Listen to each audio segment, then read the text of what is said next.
와, 물가 미쳤네, 미쳤어. 기름값이야 그렇다 쳐도 축산물 10%, 전기수도 가스는 9.6%, 외식은 8%, 가공식품 7.9%, 야채값은 6%만 상승했네. 그런데 평균 임금 상승률은 고작 4.4% 올랐다고? 내 월급만 그대로고 모든 게 올라버렸다니. 어쩐지 내가 좋아하는 야채 타임이 옛날에는 몇백 원 주고 사 먹은 것 같은데 1,500원씩 받더라니. 생활비를 줄이는 뻔하지 않은 5가지 방법 전부 공개하겠습니다. 안녕하세요. 투자하려고 유튜브 하는 남자입니다. 여러분, 요즘 물가 정말 미친 거 아닌가요? 제가 이 과자를 정말 좋아하는데 한 봉지에 1,500원씩 달라고 해서 정말 깜짝 놀랐는데요. 요즘은 1,000원짜리 한 장으로도 사 먹을 수 있는 과자가 없는 세상이 돼버린 것 같습니다. 편의점에서 김밥 가격조차도 무시 못할 정도로 가격이 정말 많이 올랐는데요. 그만큼 정말 물가 상승의 체감이 와닿는 것 같습니다. 이런 살인적인 물가에서 살아남기 위해 두 가지 방법이 있는데요. 지난 영상에서 말씀드렸던 공격적으로 수입을 늘리는 방법을 하시거나 아니면 방어적으로 지출을 줄이는 방법이 있습니다. 최선의 방어는 최고의 공격이라고 하잖아요. 오늘은 이 방어를 해서 지출을 줄이는 5가지 방법에 대해서 말씀드리고 추가적으로 지난번 떡상TV님께서 댓글로 서브폰 운영 방법에 대해서 알려달라고 하셔서 끝부분에 서브폰 운영 방법을 간단하게 다뤄보도록 하겠습니다. 여러분, 우리가 매일 가족들보다 많은 시간을 보내는 게 뭐가 있을까요? 맞습니다. 바로 스마트폰이죠. 근데 이 스마트폰 그냥 쓸까요? 아니죠. 그냥 못 쓰죠. 통신사에 가입이 되어 있어야 전화도 하고 넷플릭스도 보고 카톡도 하고 유튜브도 볼 거 아니에요. 그런데 예전이나 지금이나 3사에서 운영하는 요금제가 여전히 7만원에서 9만원대는 줘야 무제한 요금제를 쓸 수 있더라고요. 너무 비싼 거 아닌가요? 제가 생각하기에는 우리가 일상생활 중에 가장 크게 지출을 줄일 수 있는 부분이 바로 이 통신요금이라고 생각하는데요. 알뜰폰이라고 아마 많이 들어보셨을 텐데 3사 통신망을 빌려서 그대로 사용하는 거라 품질 차이가 전혀 없고요. 오히려 가격이 훨씬 저렴하기 때문에 알뜰폰으로 바꾸기만 하더라도 당장 6만원에서 7만원은 아낄 수가 있죠. 통신 3사에서 무제한 요금제를 7만원에서 9만원을 줘야 된다고 했을 때 알뜰폰에서는 2만원에서 3만원이면 무제한 요금제를 이용할 수 있는데요. 간혹 멤버십 때문에 3사를 이용한다고 하시는 분들이 계신데 솔직히 죄송한 말이지만 제가 그런 말을 하는 사람들 중에 멤버십을 알뜰하게 챙기는 사람들은 거의 못 봤습니다. 그리고 요즘은 일부 알뜰폰에서도 멤버십 제도가 생기고 있어서 3사와 서비스가 비슷해져 가고 있죠. 저도 원래는 6만원에서 7만원대의 3사의 무제한 요금제를 사용하고 있다가 알뜰폰을 사용한 지 이제 7년이 돼 가는데요. 전혀 그만큼 불편한 게 없고 약정 기간이 없어서 오히려 계속 가격을 낮추고 있습니다. 지금은 3메가에 완전 무제한으로 19,900원에 이용하고 있습니다. 1년에 최대 6번까지 5,000원 상당의 기프티콘까지 받고 있으니까 실제 이용하는 요금은 이보다 더 저렴하다고 볼 수 있겠죠. 알뜰폰에 대해서 궁금하신 분들은 여기 무료라는 어플이나 알뜰폰 허브에서 알뜰폰 정보를 확인해 보실 수 있으니까 참고해 보시고요.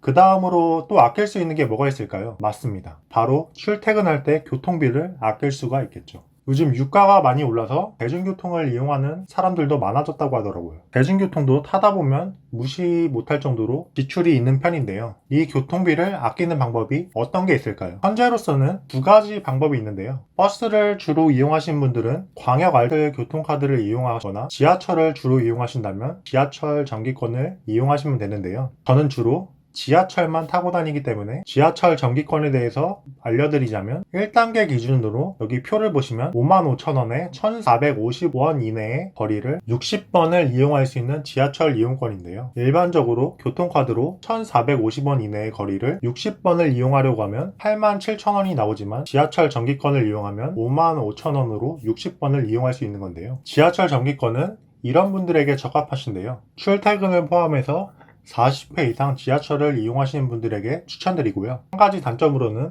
버스랑 환승이 안 된다는 단점이 있지만 내년에 버스랑 지하철이 통합 정기권으로 나온다고 합니다. 그 다음 3번째로 줄일 수 있는 게 또 뭐가 있을까요? 바로 기름값인데요. 요즘 유가가 정말 비싸잖아요. 저는 차를 몰고 있지는 않지만 제가 주로 기프티콘으로 주유권도 종종 팔고 있기 때문에 설명을 드릴 수 있는 건데요. 방금 말씀드렸다시피 당근마켓이나 기프티스타에서 주유권을 찾아보시면 5%에서 10% 정도 할인해서 주유권을 판매하는 경우가 많은데요. 이렇게 해서 조금이라도 기름값을 아낄 수 있고요. 일반적으로는 커피나 배달 음식을 시킬 때 기프티콘을 저렴하게 구매해서 사용할 수도 있겠죠. 네 번째로 생활비를 줄일 수 있는 게 또 뭐가 있을까요? 바로 이 쇼핑 부분에서도 아낄 수가 있는데요. 근데 여기서 말씀드리는 쇼핑은 옷이나 사치에 쓰는 쇼핑을 말하는 게 아니고요. 살아가면서 반드시 필요한 생필품이 있습니다. 휴지라던가 세제라던가 아니면 치약이라던가 이런 필수 생활용품이 있습니다. 휴지 다 떨어졌는데 아낀다고 안 닦으실 거예요?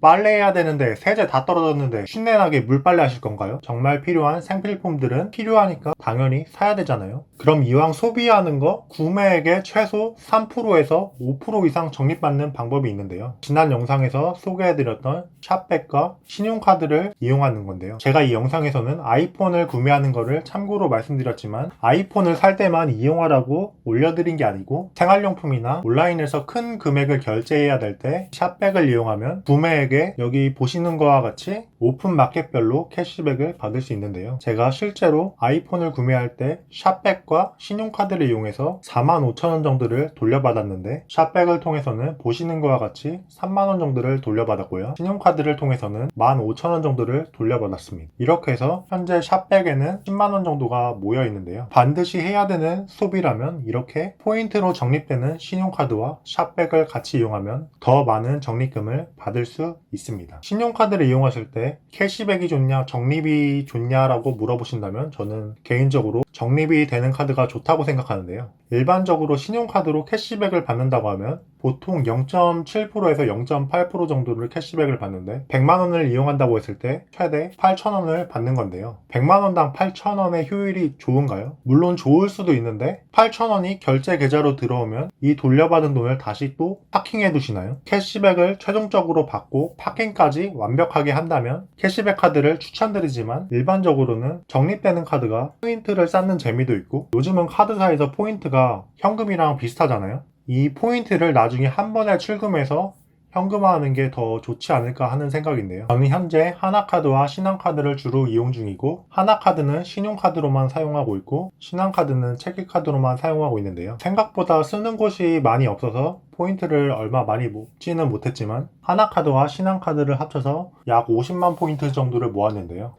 이게 현금 가치로서 50만원이라고 보시면 될 것 같습니다. 샵백을 이용하는 방법이 궁금하신 분들은 지난 영상을 참고해 주시고요. 마지막 5번째로 병원비를 아낄 수 있는데요. 일반적으로 다들 실비는 가지고 계시잖아요. 실비 말고도 어플을 이용해서 추가적으로 아낄 수 있는 방법이 있습니다. 병원 갈 때 처방전을 등록할 때마다 500원씩 적립해주는 BLC를 이용하시거나 병원 영수증 리뷰를 하면 800원씩 적립해주는 모드닥을 이용하시면 병원비를 조금이라도 줄일 수 있는데요. 이렇게 생활비를 줄이는 5가지 방법에 대해서 전부 말씀드렸는데요. 어려운 부분이 없어서 누구나 작은 습관만 기르신다면 월 20만원에서 30만원 이상의 절약은 하실 수 있을 거라 생각되는데요. 번외로 처음에 말씀드렸다시피 핸드폰 2대로 앱테크를 어떻게 해야 하는지 떡상TV님께서 질문을 해주셨는데요. 만약 여러분들이 저처럼 7대에서 8대를 가지고 앱테크를 하신다면 신규 가입이나 간단한 출석 이벤트만 참석하라고 말씀드리겠지만 떡상TV님처럼 핸드폰을 2대를 가지고 하신다면 솔직히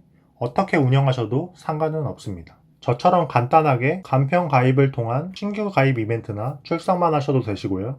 아니면 번호 인증만으로도 가입이 되는 어플을 여러 개 하시고 싶으시다면 핸드폰이 2개시니까 별로 어렵지 않게 운영할 수 있습니다. 저 같은 경우는 핸드폰이 너무 많기 때문에 핸드폰 8대에 전부 어플을 설치해서 운영하기에는 물리적이나 시간적으로 부족하기 때문에 간단한 이벤트 위주로 돌리고 있는데요. 2대 정도는 어떤 식으로 운영하셔도 괜찮다고 말씀드리고 싶습니다. 그대로 운영해 보시다가 할만하다 싶으시면 하나씩 늘려보시는 것도 좋은 방법이 될 것 같습니다. 아무튼 오늘은 생활비를 줄이는 5가지 방법에 대해서 말씀드렸는데 오늘도 따뜻한 하루 되시고 긴 영상 끝까지 시청해 주셔서 감사합니다.